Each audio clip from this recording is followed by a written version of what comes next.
Beleza, pessoal. Tudo bom? Eu não podia começar o meu papo com vocês de uma forma diferente. Por que isso? Porque logo quando eu iniciei minha caminhada na Unicinos, meus colegas me incomodavam pra caramba, porque eu falava com as mãos.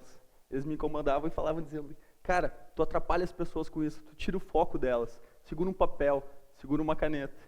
E aí tu vê, né? Por ironia do destino, 10 anos depois eu tô aqui e eu continuo falando com as mãos. Mas agora eu tenho um propósito. Enfim, o que eu quero falar para vocês? Eu fui convidado aqui para falar sobre a questão da coragem de começar algo novo. E antes de começar a falar, eu quero fazer uma pergunta para vocês. Será que começar algo novo dá medo? A gente fica nervoso? O coração bate rápido, forte? A mão treme? É difícil? Eu não sei quanto a vocês, mas para mim, sim, isso sempre acontece. Alguns já me conhecem, outros nem tanto. Eu sou prata aqui da casa, sou formado em administração no curso de gestão para inovação e liderança. E eu tive a oportunidade de me formar super cedo, me formei com 21 anos. E aí, logo depois de formado, para ser mais exato, 2 semanas depois, eu fui e me matriculei no MBA. Por quê? Na minha cabeça era muito claro, eu era novo, eu estava cheio de gás, eu não queria parar de estudar e, principalmente, eu não queria estudar depois de velho. E aí que tá, fui lá e me matriculei no MBA. E qual que era o ponto? O que eu pensei nisso? O que eu quero fazer?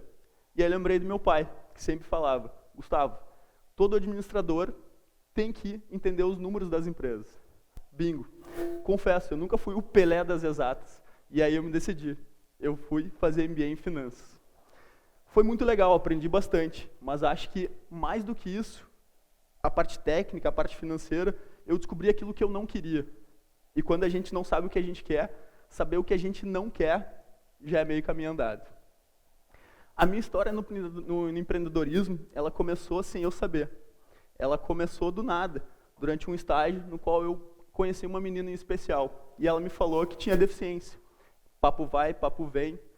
Ela me falou da lei de cotas e da dificuldade das empresas em contratar pessoas com deficiência. Não sei porquê, mas aquilo me fascinou. Talvez eu sei, eu estava fazendo uma cadeira de negócios e eu cheguei numa encruzilhada. Eu queria fazer uma piscina com ondas, mas eu vi que era inviável. E aí foi criado o projeto Mão na Roda. Simples, mas objetivo. O Mão na Roda ia capacitar as pessoas com deficiência para ingressar no mercado de trabalho. Foi muito legal fazer, mas foi um projeto. Acabou, toquei a vida, segui em frente. Me formei e fui trabalhar. Aí um dia, estou trabalhando, recebo uma mensagem. Meu, vamos abrir uma empresa. Tá. Aí eu achei que era brincadeira, mas não era. E aí quando eu vi que o negócio era sério, a gente começou a fazer um brainstorm. E foi ideia, até que chegou o momento que não dá para acreditar. Esse meu amigo me fala, cara, no ano passado a gente criou uma empresa com o objetivo da inclusão das pessoas com deficiência no mercado de trabalho. Eu falei, nah. Eu tinha criado Mão na Roda. E aí a gente juntou a ideia e a gente já tinha uma empresa. Só faltava de fato começar. Eu confesso que eu pirei, fiquei louco mesmo.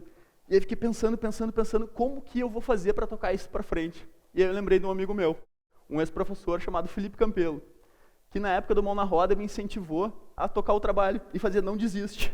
Se tu precisar de ajuda, me liga, porque o meu pai trabalha atendendo as pessoas com deficiência, ele é médico do trabalho. Felipe, tudo bom? Gustavo, vamos tomar um café? Beleza. E a gente veio aqui, na própria Unicinos, naquele café, e eu falei de cara, dessa forma que eu tenho de falar solto, os bons ventos que me trouxeram até ali. E aí falei para ele, e ele falou, Gustavo, que legal. Seguinte, parece que o Gustavo Borba foi num evento e estão lançando um edital para incentivar o empreendedorismo. Chama-se Prime. Eu falei, Prime. Não, Prime, de primeira empresa. Sério, era tudo que eu queria ouvir. Saí daqui correndo, eu tinha uma pista. Liguei para o meu amigo e falei, cara, tu não tem noção, dá para fazer. E a partir daí a gente foi atrás. O meu amigo ligou para esse outro amigo e os dois viraram meus sócios no futuro. A gente foi atrás do Prime, a gente se inscreveu no Prime, caixa. Levantamos nosso primeiro caneco. E aí que é uma coisa legal. A gente começou a trabalhar no universo da inclusão das pessoas com deficiência. Nesses 5 anos que eu foquei na questão da inclusão da pessoa com deficiência, eu aprendi muitas coisas. Eu aprendi que ser diferente é normal. Que a nossa vida é muito curta, ela é muito preciosa para a gente simplesmente deixar o tempo passar. E que a gente trabalhando naquilo que a gente gosta, a gente descobre uma energia que a gente acredita que a gente não tem. E a gente é capaz de transformar os nossos sonhos em realidade. Dentro disso, o que aconteceu? foi indo, muita situação que eu não fazia nem ideia de como a gente ia resolver, mas simplesmente pela vontade a gente foi indo, e assim foi aprendendo. E aí eu descobri que é possível sim transformar um sonho em realidade. E já como diria o nosso amigo Raul, sonho que se sonha só é só um sonho que se sonha só, mas sonho que se sonha junto é uma realidade. A partir daí começou a minha caminhada do empreendedorismo. Eu comecei a empreender e eu descobri que o mais difícil não é começar a abrir uma empresa, mas fazer com que ela cresça. E é aí sim que mora o perigo, porque aí, num primeiro momento, tu tem que aprender o que tu vai fazer naquele determinado segmento. Depois que tu aprendeu, tu tem que passar para outra. E essa pessoa vai passar para outra, e assim vai indo. E aí começam os primeiros desafios de empreendedorismo. Nessa caminhada, a gente acabou vendo que empreender é algo muito importante, mas não é fácil. A gente tem que acreditar, a gente tem que trabalhar, a gente tem que botar a mão na massa, sujar a mão mesmo. E aí a gente vai vendo que é possível. Quando a gente dá um passo, abre uma porta, dá outro, abre outra. E assim a gente vai indo. Nesse ritmo, a gente levantou alguns pontos. O lado comportamental, o respeito e a educação. Com isso, a gente levantou a bandeira da inclusão. Nesse período, foram mais de 1.000 pessoas com deficiência incluídas formalmente no mercado de trabalho e um monte de aprendizagens. Mas uma coisa que eu queria citar foi o seguinte, foi os Jogos da Igualdade, um evento para mais de 300 pessoas com deficiência, com um objetivo muito simples, mostrar a inclusão através do esporte. Para mim, o esporte quebra muito barreira, quebra muito preconceito. E foi aí que foi muito legal. No final desse evento, sério, pensa num cara feliz. Era eu mesmo. Enfim, a gente foi indo, e nesse ritmo a gente acabou recebendo mais alguns prêmios. Entre eles, a gente foi escolhido uma entre as 10 principais empresas do Brasil, incubadas, a estar apta a receber capital de investimento. Muito legal, mas mudou tudo. A gente viu que o nosso modelo não era escalável e que para a gente crescer, a gente tinha que atingir todo o Brasil. Aí estava um problema.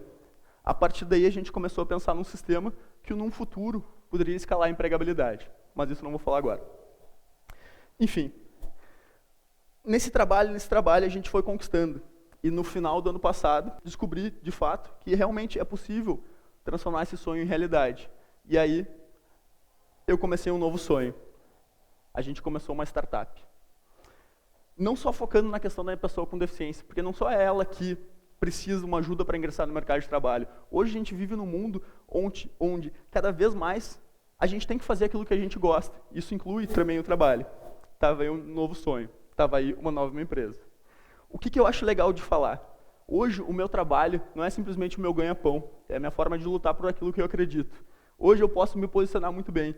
Eu digo que eu sou a resistência. Eu sou aquele cara que não aceita mais fazer aquilo que não gosta. Talvez porque isso se conectou.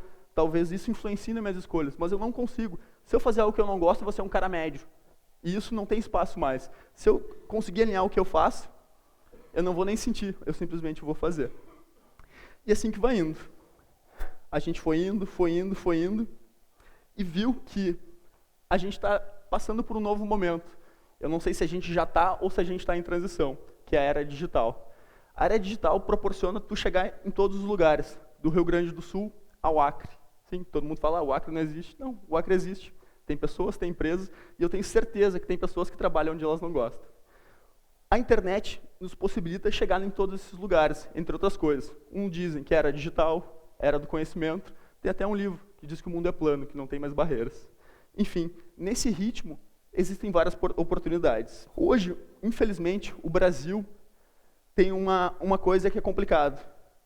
Cada vez mais a gente vê que, seja por políticas, seja por incentivos, ser empresário no Brasil é muito difícil. Ser empreendedor, da mesma forma. Agora, imagina vocês, as startups, que têm que nascer e gerar resultado. Não tem tempo para testar, para prototipar, porque o nosso sistema não é feito por isso. Então, como que a gente pode definir isso? Exemplificando. Imagina uma criança que acabou de nascer. Aí tu olha para ela e diz assim, levanta, moleque, corre. Não é à toa que os nossos números dizem quantas empresas no Brasil nascem e, enfim, não vou defender esse ponto. Só quero trazer esse exemplo e aproveitar esse espaço para fazer a minha crítica. Trabalhando no segmento de RH, eu escuto uma unanimidade por parte das empresas. A gente contrata pela parte técnica e demite pela parte comportamental. Isso não é uma novidade, é uma coisa muito comum. E aí que eu fico de cara. E por isso que eu me posicionei. Eu não vou continuar falando mais isso, porque eu acho que eu já deixei bem claro. Eu acho que não tem mais como a gente fazer isso, porque isso é muito caro, isso custa muita energia. Eu fazer aquilo que eu não gosto me consome. Para a empresa, da mesma forma, fazer aquilo, contratar alguém para fazer o que não gosta, gera muito tempo. E aí eu estava vindo do aeroporto e eu comprei uma revista especializada no RH. E o Brasil ganhou mais um título. A gente é o campeão de horas extras. 20% da população brasileira trabalha em média 11 horas por dia. Eu não sei quanto a vocês, mas quem trabalha 11 horas, ama o que faz. Talvez nos respondam diferente. Não sei se é o nosso cenário no Brasil. E é com isso que hoje eu digo que eu sou a resistência. Eu digo que eu faço o que eu acredito. Eu faço o meu protesto. Em vez de estar na rua com a cara tapada, eu venho aqui de cara limpa, de peito aberto, olhando para frente. Essa é a minha forma de lutar. E a minha bandeira é o trabalho.